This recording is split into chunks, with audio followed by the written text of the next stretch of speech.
From the last video, we got up to this point. We see that we had 0.025 moles of acid that reacted with our crushed limestone. Now let's look at that equation. We know that the vital ingredient in the limestone is calcium carbonate, CaCO3, and this reacts with the acid as follows.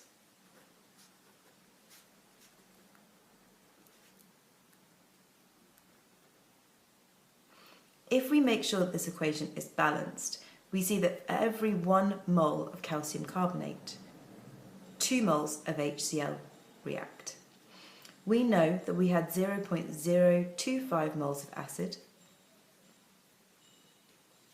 Therefore, half the number of moles of calcium carbonate would have reacted, and this gives us 0.0125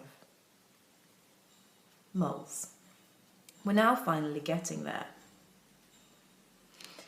We know that they added the limestone to the acid at the beginning of the problem, and we know that 0.0125 moles of the calcium carbonate reacted.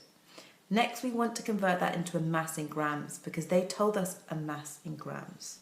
So, we know that mass is equal to the number of moles multiplied by the MR.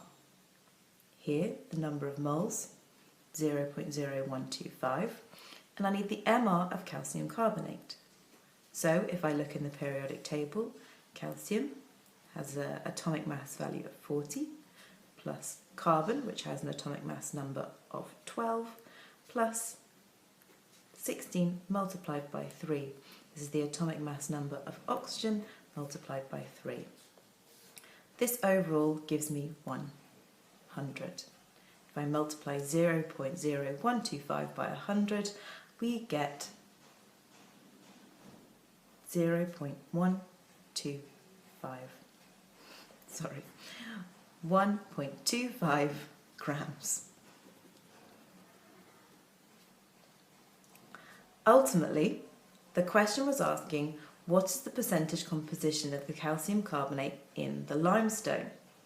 Well, we have 1.25 grams of calcium carbonate. If we look back at the question, they added 1.25 grams of limestone. It follows that the percentage composition, therefore, must be 100%. Hopefully that's not too bad. There are just a lot of steps to remember.